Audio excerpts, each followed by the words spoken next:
Good morning, student.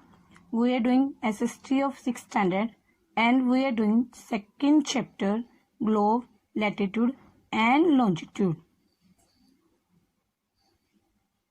We are reading about another imaginary line. Running on the globe, divide it into two equal parts. This line is known as the equator.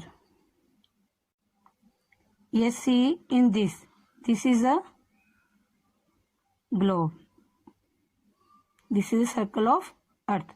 This is a equator, 0 degree equator. This is the second imaginary line of the globe. It divides the globe in two equal parts, that is hemisphere. When the equator passes from the center, then it divides the globe in two equal parts, that is a hemisphere. मतलब जो आधा circle बन गया उसे क्या बोलते हैं, hemisphere. The northern half of the earth is known as northern hemisphere and the southern half is known as the southern hemisphere. You see this is a northern hemisphere and this is a southern hemisphere.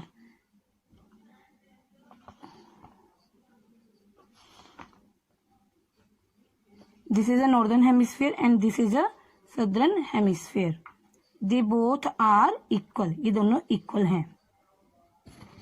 The equator is an imaginary circle line and is very important reference point to locate places on the earth. जो equator हमने draw की थी, this is a imaginary circle line है, imaginary line circle है ये, is a very important reference point to locate places on the earth.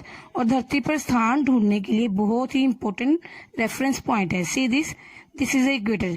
This is a full circle and this is the imaginary line. This is a equator, this is a imaginary line and this is a very important line to find the place on the earth. In this you are watching, this is a one side of the line as this line, but this is actually in circle shape. See in this carefully. This is actually in full circle. ये पूरे circles बने हुए हैं और poles की तरफ जाते हुए सर्कल छोटे होते जाते हैं. जैसे सी दिस पॉइंट बन जाता है, जैसे नॉर्थ पोल में जाके पॉइंट बन गया और नीचे साउथ की तरफ भी जाके एक पॉइंट डॉट बन जाती है. All parallel circle from the earth up to the poles are called parallels of latitude. जितने भी सर्कल इक्वेटर से पोल्स की तरफ, नॉर्थ पोल की तरफ, साउथ पोल की तरफ जितने भी सर्कल जाते हैं, इन्हें पैरेलल्स ऑफ लैटिट्यूड बोला जाता है. Latitude are measure in degrees और इन डिग्रीज में मेजर किया जाता है. See this here is written degree, degrees में मेजर किया जाता है. And equator is 0 degree parallels of latitude. Since the distance from the equator to either of the pole is 1/4 of the circle around the earth, means equator से जो पोल का distance है, यहाँ से यहाँ तक नॉर्थ पोल और नीचे साउथ पोल तक जो डिस्टेंस है 1/4 ऑफ 360 डिग्री है. मतलब 360 का 1/4 हिस्सा है ये distance. Understand here, this is a distance is 1/4 of 360 degree. This is 1/4 of 360 degree. मतलब इक्वेटर से नॉर्थ की तरफ जाते हैं तो भी इतना डिस्टेंस है, इक्वेटर से साउथ की तरफ भी जाते हैं तो भी इतना डिस्टेंस है. मीन्स 360 का 4th हिस्सा. अगर 360 को हम 4 से डिवाइड करते हैं तो कितना आता है हमारे पास, 90 डिग्री. मतलब यहाँ जितनी भी लाइंस लगेगी 0 डिग्री इक्वेटर से लेके 90 लाइंस नॉर्थ की तरफ जाएगी एंड 90 लाइंस ही साउथ की तरफ जाएगी. मतलब 90 जो पैरेलल्स है नॉर्थ की तरफ है, 90 पैरेलल्स साउथ की तरफ है. सी हियर, इस तरह से these are parallels line. These मतलब सर्कल बहुत बड़ा होता है, हमने छोटा सा बनाया है तो ये सारी लाइनें 90 तक पहुंच जाएगी. यहाँ पर जाते जाते ये पूरी लाइंस है. यहाँ पे नॉर्थ की तरफ जाते जाते ये सिर्फ डॉट रह जाती हैं. पोल्स की तरफ जाकर ये मतलब ये 90 बन जाएगी. 90 नीचे ही degree. Okay, I hope you are understanding. As such all parallels north of the equator called north latitude, मतलब इक्वेटर से जब नॉर्थ की तरफ जाते हैं तो उनको नॉर्थ लैटिट्यूड बोलते हैं। Similarly all parallels south of the equator are called south latitude, और जितना इक्वेटर से साउथ की तरफ जितनी भी लैटिट्यूड जाती है उन्हें साउथ लैटिट्यूड बोलते हैं। The value of each latitude is therefore followed by either of the word north or south generally. This is indicated by the letter N or S for example. मतलब जब कहते हैं equator के north की तरफ जाते हैं तो एन से हम डिनोट करेंगे उस लैटिट्यूड को। अगर इक्वेटर से हम साउथ की तरफ जाते हैं, नीचे साउथ की तरफ, तो हम उस लैटिट्यूड को एस लगाकर डिनोट करेंगे। मतलब नॉर्थ की तरफ एन और साउथ की तरफ S. For example, both Chandrapur in Maharashtra in India and Belo Horizonte in Brazil, South America are located on the parallels about 20 degree latitude, मतलब दोनों ही 20 डिग्री लैटिट्यूड पर है, चंद्रपुर और जो बेलो हॉरिजॉन्टे है। कैसे? बट द फॉर्मल मतलब जो महाराष्ट्र है 20 degree north of the equator and the latter 20 degree south of it, मतलब जो महाराष्ट्र है 20 डिग्री नॉर्थ इक्वेटर पर है एंड जो बेलो है 20 डिग्री साउथ पर है। We therefore say that Chandrapur is situated 20 degree north, तो हम नॉर्थ बोलेंगे, नॉर्थ लैटिट्यूड बोलेंगे, and below horizontal is situated at 20 degree south latitude. We see in figure 2.2 that as we move away from the equator, the size of the parallel of latitude decrease। जैसे कि हमने 2.2 figure में देखा कि जैसे हम equator से हम पोल्स की तरफ जाते जाते हैं तो डिस्टेंस इनका पैरेलल्स का कम होता जाता है, पैरेलल्स मतलब छोटी होती जाती है, नॉर्थ पोल्स के पास जाकर बिल्कुल डॉट में ही रह जाती है। Now important parallels of latitude. अब जो धरती पर इम्पोर्टेंट पैरेलल्स हैं उनके नाम क्या है?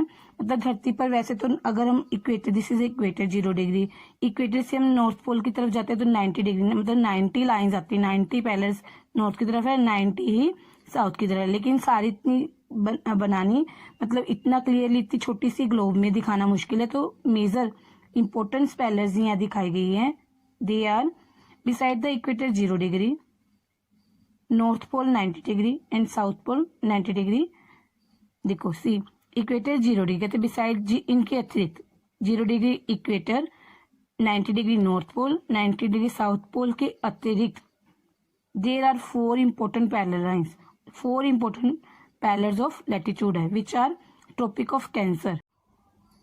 Tropic of cancer 23.5 degree north in the northern hemisphere. This is a equator and this is the northern hemisphere and this is the southern hemisphere. This is Tropic of Cancer 23.5 degree north in northern hemisphere. Then Tropic of Capricorn 23.5 degree south in the southern hemisphere. This is the Tropic of Capricorn 23.5 degree south in southern hemisphere. Third is Arctic Circle at 66.5 degree north to the equator. This is the Arctic Circle in the north, 66.5 degree north. Fourth is Antarctic Circle at 66.5 degree south to the equator. This is the Antarctic Circle. Now, heat zone of the Earth. The midday sun is exactly overhead at least once a year on all latitude in between the Tropic of Cancer and Tropic of Capricorn.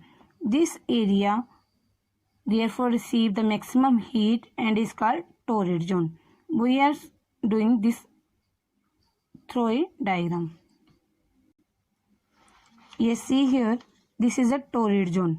Torrid zone between Tropic of Cancer and Tropic of Capricorn means this area is a torrid zone, and this area is very hot. Why? Sun rays. This is a sun. This is sun, and here the sun rays straight, always fall straight. So here is too much heat. This is a torrid zone between Tropic of Cancer and Tropic of Capricorn. We have done in this activity throw a torch. जैसे जैसे torch की जो rays है सीधी जा रही है, तो एक तो उसमें स्थान कम गिरा है और वहाँ रोशनी ज़्यादा है और वहाँ गर्मी भी ज़्यादा होगी। जब टॉर्च यहाँ थोड़ा सा कार्डबोर्ड को स्लांट कर दिया, टेढ़ा कर दिया, तो टॉर्च की रोशनी यहाँ पे टेढ़ी पड़ रही है, मतलब यहाँ रोशनी कम होगी, यहाँ गर्मी भी कम होगी। इसी तरह से हम ये एक्टिविटी कर रहे हैं। इन दिस एरिया सी सन की जो रेज है, sun's rays always fall straight here, तो यहाँ गर्मी बहुत ज़्यादा है. This is a torrid zone. Now the mid day sun never shines overhead on any latitude beyond the Tropic of Cancer and Tropic of Capricorn. The angle of the sun rays goes on decreasing toward the poles as they such the area bounded by Tropic of Cancer and Arctic Circle in the northern hemisphere and the Tropic of Capricorn and the Antarctic Circle in the southern hemisphere have moderate temperature. Moderate means ना ज़्यादा गर्म ना ज़्यादा ठंडा. These are therefore called temperate zone. Temperate zone क्या होती है? वहाँ ना ज़्यादा गर्मी ना ज़्यादा ठंड होती है. टोरिड जोन में बहुत गर्मी होती है. Now again see this figure. यहाँ जो ये this area between Arctic circle to Tropic of Cancer in northern and Antarctic circle to Tropic of Capricorn in southern, this is a temperate zone. This is a here is a moderate temperature. यहाँ पे ना तो ज़्यादा गर्मी है ना ज़्यादा सर्दी है. This area temperate zone, northern temperate zone, south temperate zone. क्यों है यहाँ ऐसा? क्योंकि जो सन की रेज यहाँ आके थोड़ा स्लांट हो जाती है, ऐसे स्लांट हो जाती है, तो यहाँ गर्मी कम होती है और ठंड भी ज़्यादा नहीं होती, क्योंकि सन की किरणें गिरती यहाँ पे पड़ती तो है, मतलब बिल्कुल सीधी नहीं पड़ती जैसे यहाँ टोरिड जोन की तरह पड़ती है. टोरिड जोन में बहुत गर्मी होती है क्योंकि सन की जो रेज है बिल्कुल सीधी जाती है, और यहाँ सन की रेज जाती है इसलिए गर्मी होती है, लेकिन जाती है इसलिए बिल्कुल ज़्यादा ठंड नहीं होती, मतलब गर्मी भी कम और सर्दी भी कम. Now next, areas lying between the Arctic Circle and the North Pole in the northern hemisphere and the Antarctic Circle and the South Pole in the southern hemisphere are very cold. It is because here the sun does not rise much above the horizon. Therefore, its rays always slanting and provide less heat. They are therefore called frigid zone. Frigid मतलब यहाँ बहुत ठंड होती है. See in this figure again, this is a frigid zone in north side and this is a frigid zone in south side. कैसे? North Pole, the areas between North Pole and Arctic Circle. Arctic Circle और North Pole के बीच में जो area है frigid zone. Here is areas between Antarctic Circle and South Pole. This is a frigid zone. इतना area.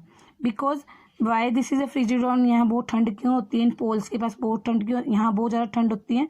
क्यों होती है? क्योंकि सन की किरणें जो होती है बिल्कुल ही स्लांट हो जाती है, बिल्कुल टेढ़ी हो जाती है, बहुत मतलब देरी बाद पहुँचती है यहाँ पर, मतलब बहुत स्लांट टेढ़ी हो जाती है, बिल्कुल टेढ़ी. जितनी टेढ़ी होगी सूरज की किरणें उतनी वहाँ पर गर्मी कम होगी और ठंड होती है वहाँ पर.